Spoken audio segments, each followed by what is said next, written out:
You're listening to an Airwave Media Podcast. It was the most successful celebrity endorsement that never happened.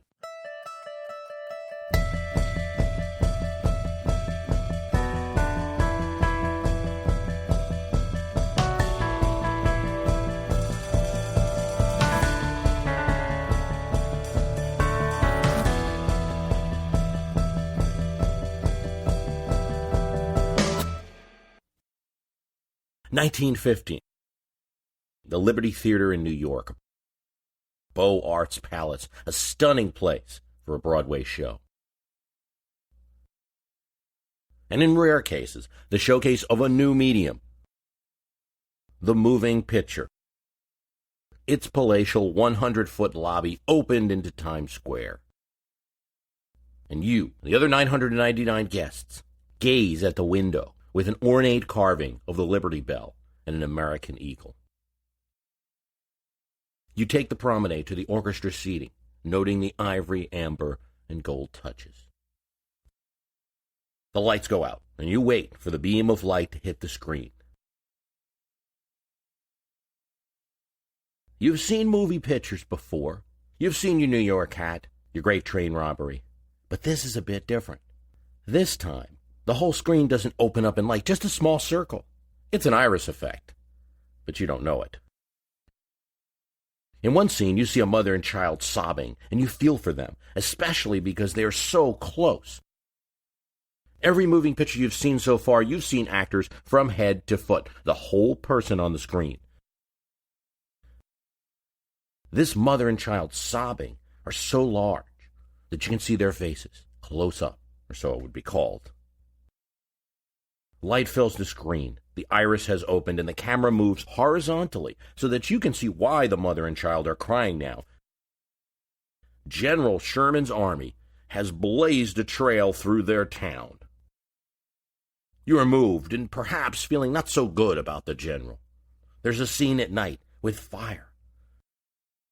A night scene in a movie? The truth is, a crafty director threw a magnesium flare at a group of probably surprise actors in a remote California village. But when you see it, the result is terror and fire. It's cinema like you've never seen before, impossible scenes that couldn't happen in stage productions.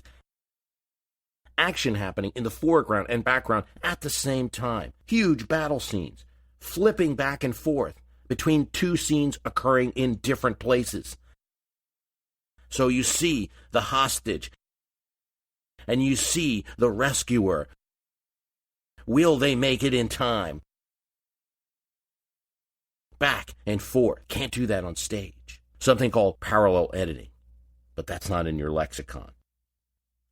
Birth of a Nation was one of the most influential films. Thousands of films after it borrowed from its techniques, if not its content. D.W. Griffith, mastermind of the movie, was raised in a poor Kentucky family and started as a superintendent of a small Louisville, Kentucky theater. He took to the road with an actors' company.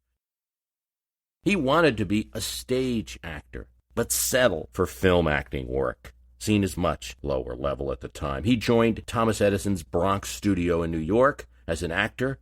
Quickly, he learned how to direct movies and how to make them fast, and he used innovative techniques. In just a few years, he had made hundreds of movies for Edison and some other companies that he had worked for.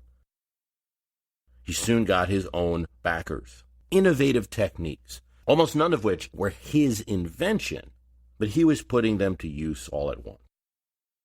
But Griffith had another desire, more than just expanding the possibilities of cinema. The son of Roaring J. Griffith, a colonel in the Confederate Army, D.W. Griffith wanted to use this new medium to tell Americans what he saw as the real story of the South, the real history. Noble underdogs, ruined by the North, ruined by war, their rights trampled on so that black slaves could be free. This was his view. And for a source, he had Thomas Dixon's The Klansman, a 1905 novel with the same purpose. The very innovative techniques we love in movies today, the flashback scene, parallel scenes, speeding to increase the intensity, even the little dissolve effect, all of it employed to try to make you an open mind, a Northerner who maybe has heard of Civil War only from old stories, fall in line with Griffith's point of view, a point of view that today we would see as bigoted and racist. For instance, you see projected on the screen an empty courtroom, clean, serene, looking like it's fitting the great state of South Carolina. Then it dissolved, and the same courtroom, now occupied by newly elected state legislators under the Reconstruction. They're African American. In Griffith's world, they're not portrayed as noble lawmakers, however, pioneers of racial justice. Some of these legislators have no shoes. Others are eating while the legislature is in session. And still others are drinking whiskey. They pass, the words on the screen tell you, a law allowing interracial marriage. This dissolve effect is intended to get you mad so that you feel the difference between the world before the war, pure, clean, serene, and the corruption of the Reconstruction government. And the attack on the corruption of the Reconstruction is wholly aimed at blacks. In another scene, a black man named Gus follows a fair white woman, Flora, home, all the while saying he must marry her. A terrified Flora runs into the woods, followed by Gus. After a suspenseful chase, the kind like you have not seen in pictures, Flora jumps off the cliff. And who, in Griffith's racist mind, can get revenge? Only the white-hooded horsemen of the newly formed secret organization, the Ku Klux Klan, who hunt Gus and kill him. Part of the movie where he expects the audience to cheer. The propaganda is both subtle and direct. When the state's governor orders a crackdown, the two Klansmen who led the attack on Gus are hidden by two former Union soldiers. That's okay, says one of those silent-era movie titles that you see on the screen, the intertitles, because the former enemies North and South are united again in defense of their Aryan birthright. Other intertitles quote from President Woodrow Wilson's 1902 history book, making it seem like he supports the whole movie. His textbook was critical of the Reconstruction government that Griffith attacks in the movie, but Woodrow Wilson's history did not celebrate the Klan the way Birth of a Nation does. The crescendo of this movie, not surprisingly, is a marching army of Klan horsemen who fight the state militia and rescue the Klansmen who are captured and rescue the fair maidens as well. In the last scene, there's an image of Jesus Christ and a call for peace. We see the movie's depiction of blacks now as horrific, but it's not just a view of modernity. The movie was controversial from the start. The NAACP picketed the movie in Boston, Philadelphia, and New York. In Illinois, the state banned the film. The court overturned that ban. In Boston, a dramatic city council meeting was had. Mayor James Curley allowed the movie to show, but with some editing. In New York City, where we had laid our scene, outside of that theater that we were in, the Liberty Theater, there would have been a strange scene. White-robed Klansmen on actual horses, sent by the producers for publicity purposes, would have been matched by a faithful picket of the NAACP, who appeared in Times Square every day that the movie was shown. D.W. Griffith knew he would get criticism of his movie, and to counter it, Griffith sought big backers. The author of the book was a classmate of President Woodrow Wilson. Dixon wrote to his friend and said, "I want you to see the movie, not for political reasons, not because it's history, but because it demonstrates a new medium, a universal language of moving pictures that could change minds. See it as a history and sociology exercise." This was appealing, of course, to Wilson, who was former president of Princeton University, but Dixon's motives would be clear later. Woodrow Wilson indeed did see it in the White House on February 1915. Now, word starts to leak out that the president really liked the movie, including this quote, "It's like writing history with lightning, and it is all terribly true."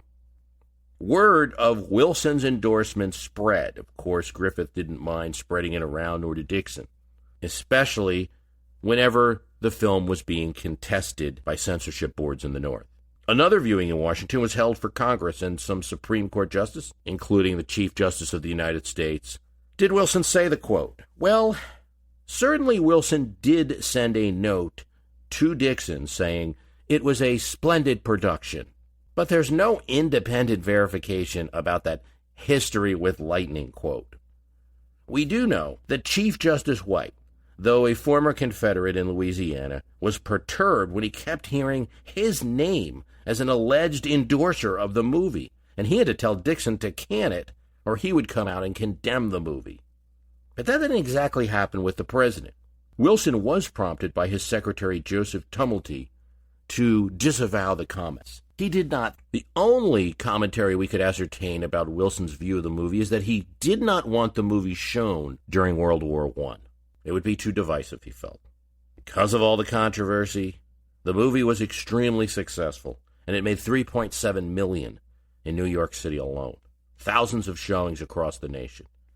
It was also credited with a dark history, restarting the Ku Klux Klan in America, an organization that would terrorize blacks throughout the South, and now in its second instance, booming in a period after the movie and going through the 1920s and 30s. In its second instance, it would also be strong in the North.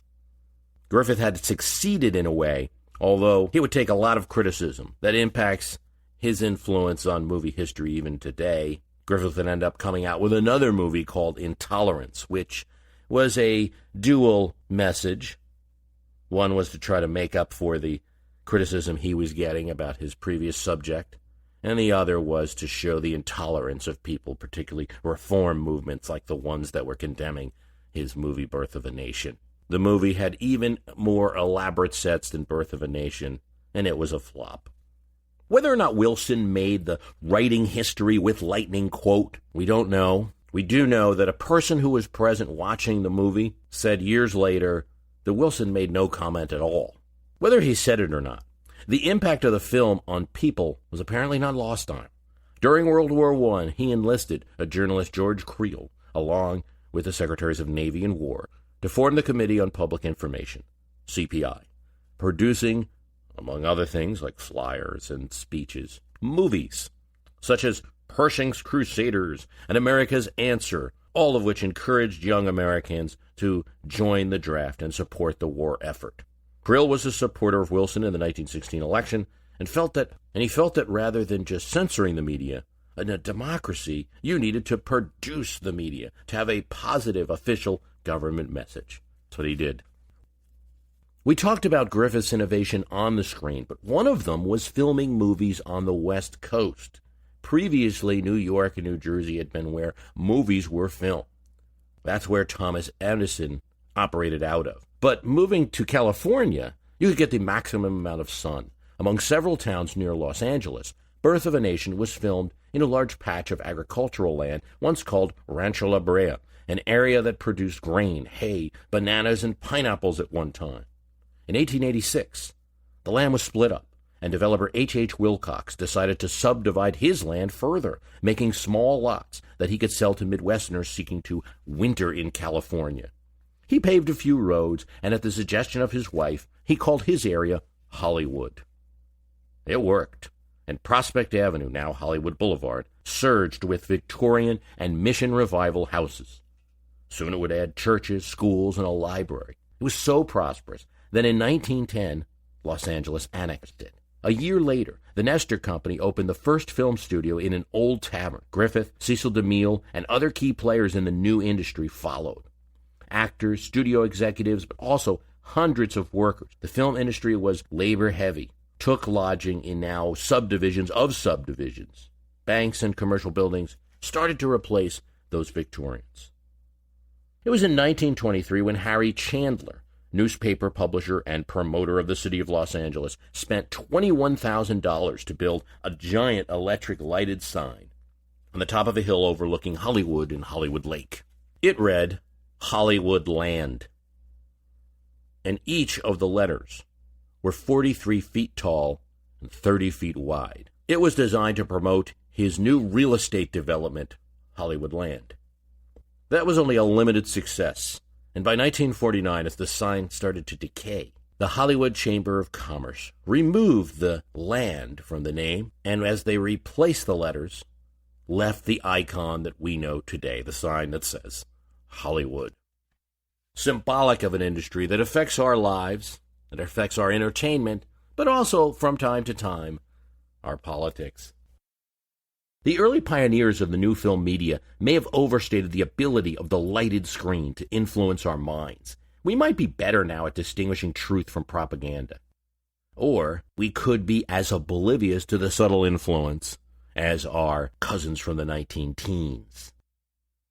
What is the fidelity that filmmakers owe when they portray history? What is the fidelity they have to it? Is it even plausible to bring you, a 2013 viewer, back to a certain time where 300 things are happening at once? There are certainly levels of fidelity. Let's put it this way. We know at least that a sloppy presentation, costumes, manner of speaking, casting, sets, observance of timelines. We know that a sloppy presentation could be better. We notice it when it's not done well. And these days there are a high standard for these productions. When HBO puts you on the boardwalk in Atlantic City in 1920, really, a set in Staten Island as the real Atlantic City is too bright and too built up, you witness a thin, almost frail Steve Buscemi character, roaming the boardwalk, delivering favors and money, consorting with gangsters, all the while wearing his red carnation. He is Nucky Thompson, the treasurer of Atlantic County and controller of the political machine that runs the Atlantic City area in the HBO series Boardwalk Empire. Yet as the show progresses, Thompson becomes more and more like the gangsters that he consorts with. If he doesn't get what he wants, he takes care of you any way he can. That's a little bit different from the reality of some of the people in the Atlantic City area who knew the real Eunuch Johnson. The reality would have been a hulky Enoch Johnson, more Telly Savalas, but they got the carnation and the depth of his control over the boardwalk down pat. And they demonstrate how he worked well with the African community in Atlantic City, despite the rise of the Ku Klux Klan we talked about earlier during this same time. No revision there. Sets, dress, all are meticulous in matching the time. But there are other aspects troubling enough that some people who know the real Eunuch Johnson have been disappointed by. TV's Nucky Thompson is far more violent, according to the author of the book Boardwalk Empire that the series was based on, Nelson Johnson, no relation to Nucky. The real threat, Johnson said, was economic ruin. If you crossed Nucky, you'd be ostracized, he'd pull your licenses, he'd tell customers not to frequent your business. But that kind of thing is harder to portray on screen, so violence becomes symbolic for it. To Nelson Johnson's knowledge, no evidence has ever surfaced that Eunuch Johnson killed someone or even ordered a killing. On the TV show, Eunuch Johnson is competing with gangsters. Now, Nucky Johnson in reality did work with some of those gangsters, and he did organize an Atlantic City conference of them in 1927 where they were hosted. But his operation was more of getting a cut on the booze that was going through Atlantic City, not competition with the business as is portrayed on the movie. Capone and the other gangsters were not fixtures in Atlantic City. They did not deal with local figures as is portrayed on the show. Nelson Johnson also feels that the TV show shows that dealing mostly with his brother, the sheriff, and the ward captains. Johnson, as a political machine leader and a politician, spent a lot of time with little fellows. Again, one of these things that are tough to show on the screen. Well, no harm, no foul, because Nucky Thompson or Johnson is not a significant figure in history.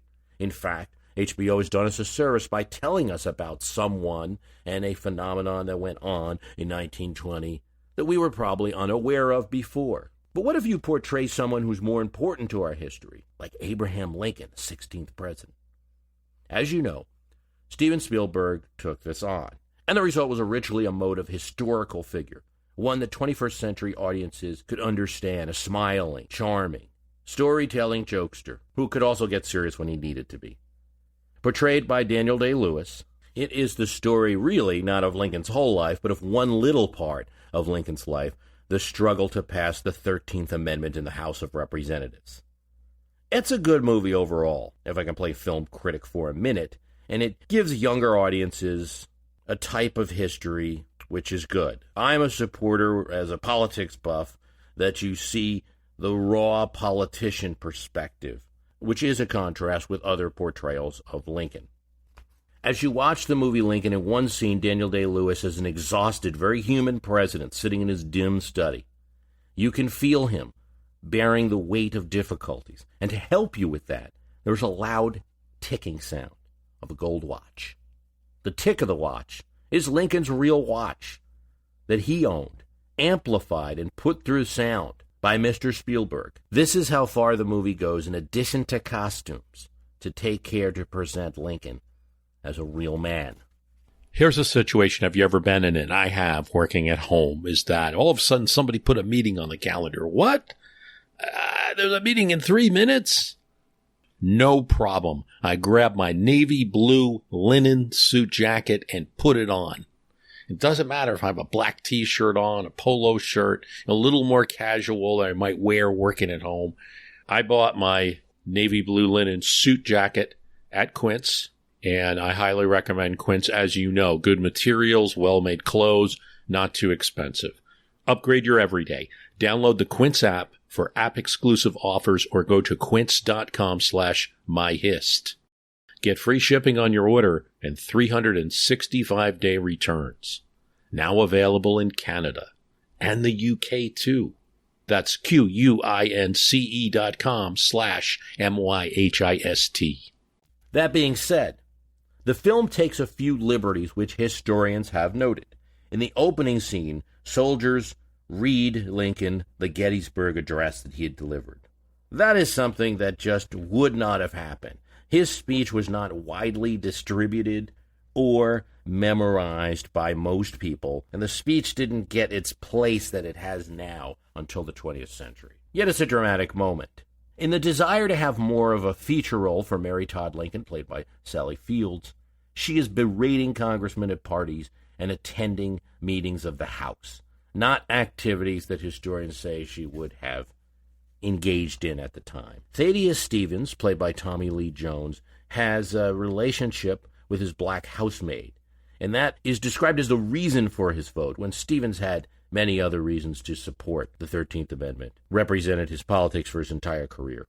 Stevens did not appear on the floor to disavow his feeling that races were equal in all things, and then to say, in order to help the passage of the 13th, that it was just in the law that he felt they were equal. This is just a dramatic flair. One historical flaw has been quite upsetting to the nutmeg state. The movie depicted 2 Connecticut lawmakers as voting no on the 13th Amendment. In reality, all of Connecticut's representatives voted yes. Said Congressman Joe Courtney, "I could not believe my own eyes and ears. I understand an artistic license will be taken and that some facts may be blurred to make a story more compelling. But this was easily verifiable," the congressman said.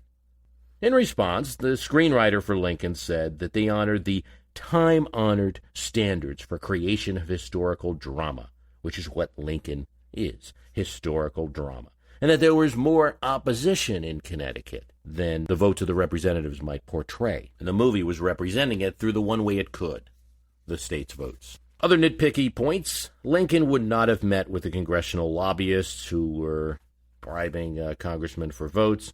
He never would have hit his son.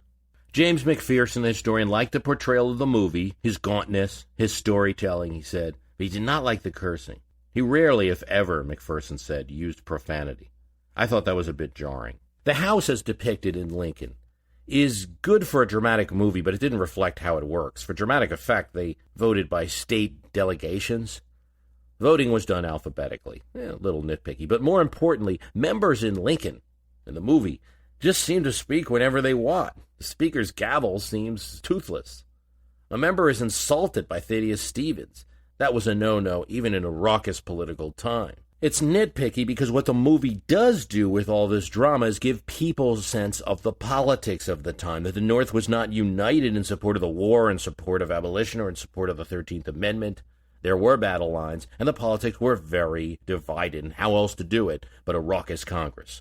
The movie's theme is that Lincoln balanced a meeting of Confederate peace commissioners, including Vice President Stevens, which occurred on February 3rd, 1865, and using it to get moderates to help him pass the 13th, which happened on January 31st, 1865.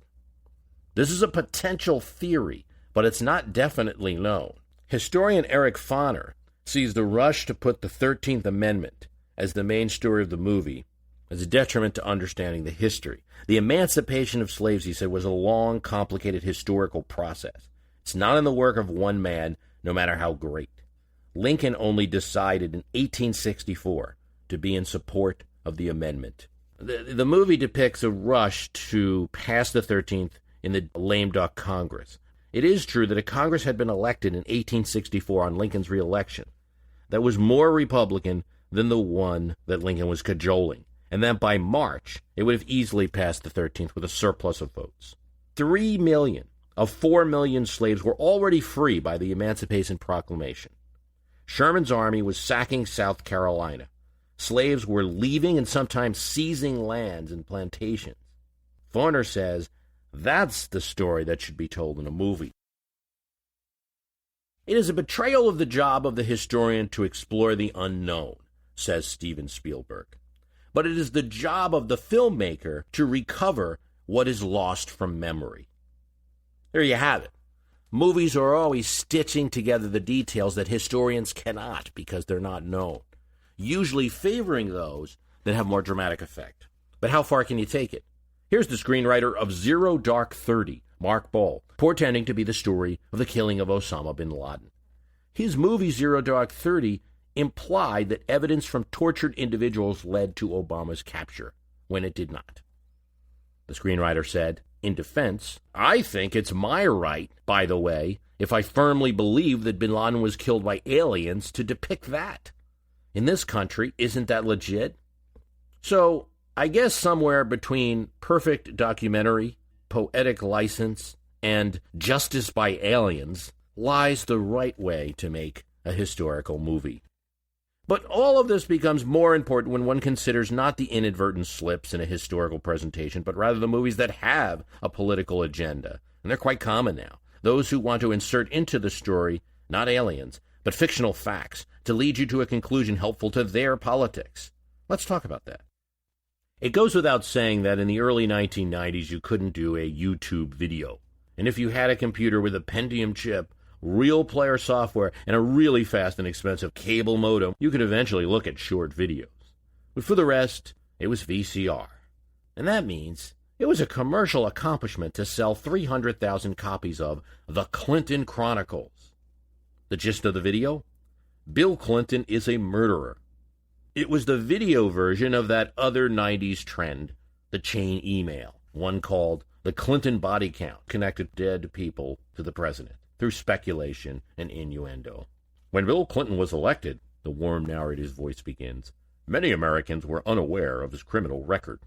The cumulative effect of providing hints of circumstance after hints of circumstance is clear. The viewer should start thinking that, well, at least one of these must be real. The video presents the story of two boys killed near railroad tracks in Arkansas, a case featured on Unsolved Mysteries. Clinton was connected politically with the coroner who ruled on the case.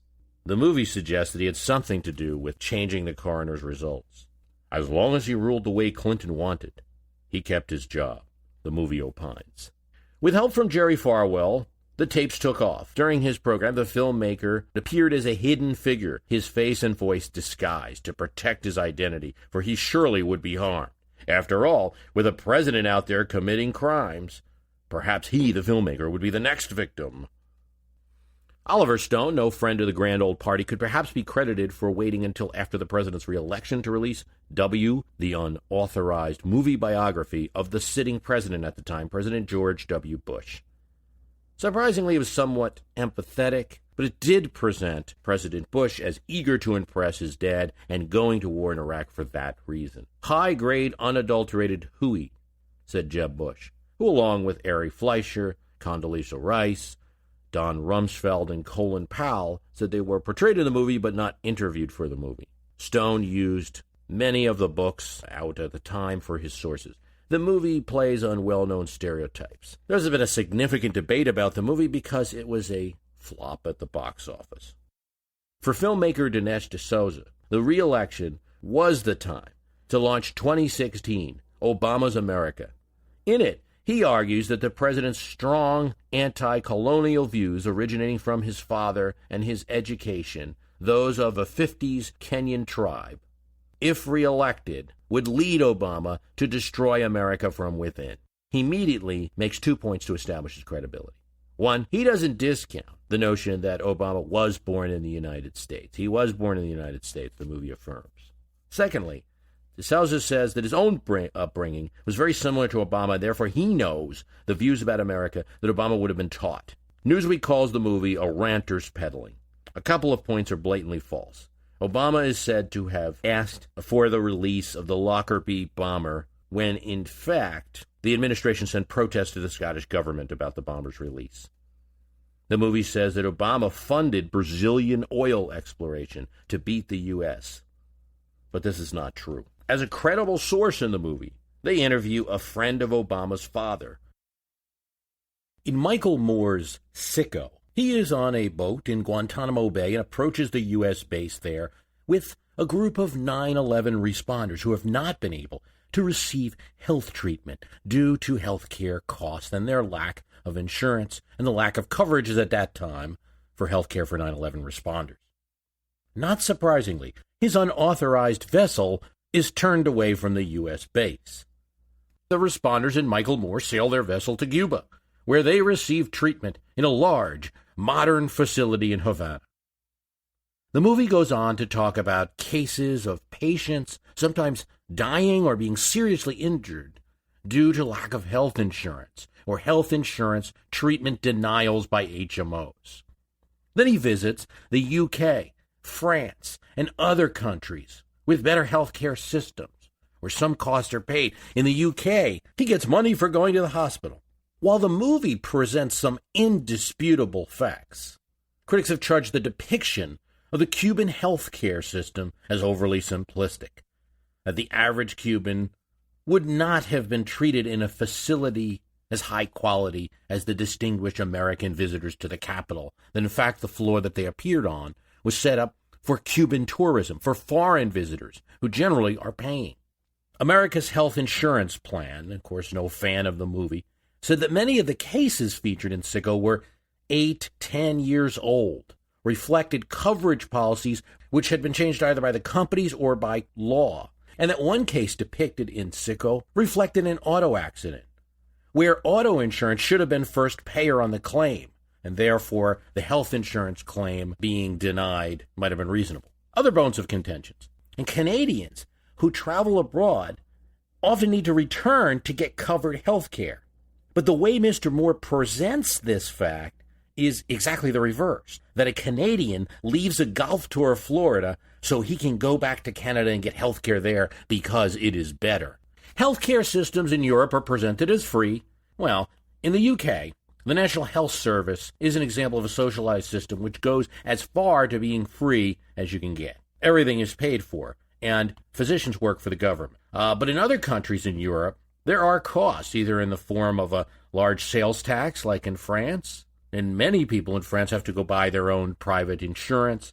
In the Netherlands, there's a 9% payroll tax to pay for health insurance. In Germany, citizens are forced to buy health care insurance from insurance companies, which look very much like American companies, but they have access to an insurance pool if they end up in a situation where they cannot afford it.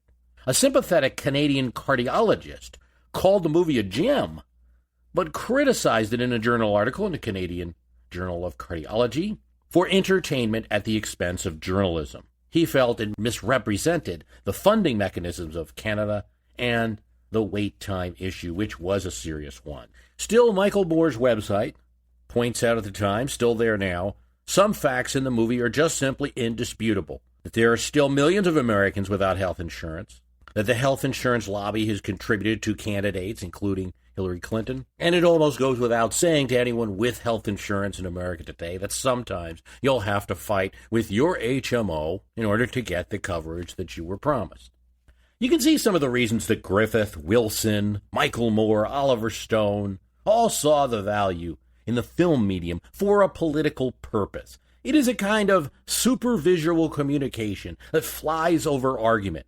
Critiques of movies, like the one that I'm giving a little bit of now, come later, after the person has already spent 2 hours of the theater or on their couch hearing one point of view told in a way that is high in emotion, with a musical background, with a human face. It's not just an argument or a blog with words on the page or on the computer screen. It's in a voice, and that voice could be highly emotional. The wife whose husband died, she says, because of an insurance claim denied. It connects viewers with an issue in a way that dueling politician debaters with white shirts and blue ties cannot. I might argue that there's a cost for all this super communication, though, a cost that means almost every film presentation has holes. And unlike a written argument or verbal interview, it's not easy to correct film bias with another presentation, because that correcting film you may want to make may never make it into a project. This film's cost a lot of money to make, or more importantly, may never become successful and greatly watched. So for almost every movie that Michael Moore makes, there are counter movies, but not all of them are greatly watched, and they're simply not as entertaining as what Moore puts together. Movies need gripping stories, not available in every political issue or every side of a political issue. The visual medium does not provide for complexity, explaining a difficult issue, like, say, some of the positives of the Reconstruction governments in South Carolina after the Civil War, the primacy of auto insurance during a car accident, some of the factors that might go into a presidential decision to go to war. No one has a perfect idea of what goes on deep in history or what goes on in private rooms of recent history. The filmmaker's choice, though, is always clear. You go with the more exciting story.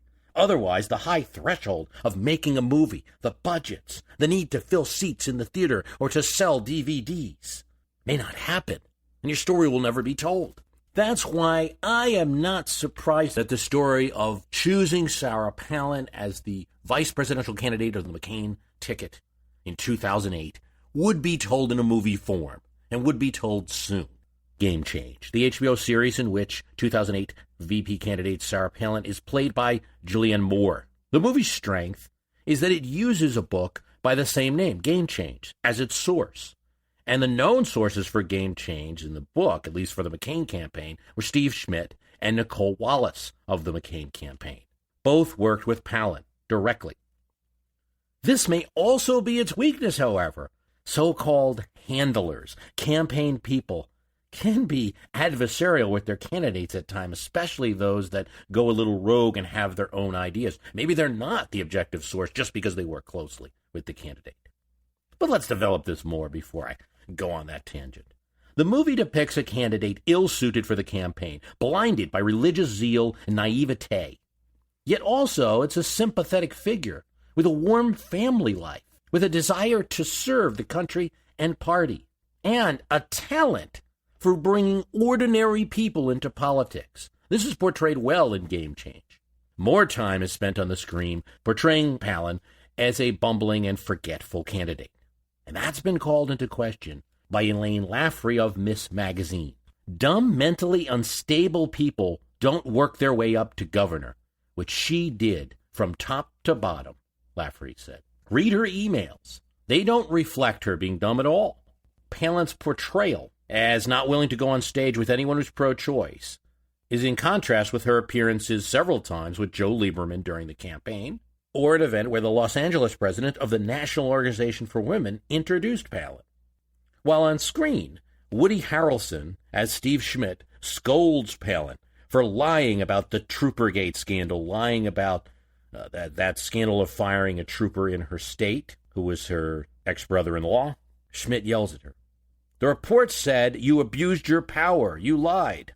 The movie doesn't reflect the whole situation. That was one report. That was a report created by the Alaska legislature. Another report that was delivered by the Alaska Personnel Board cleared Governor Palin of wrongdoing in the case. So there was some division there.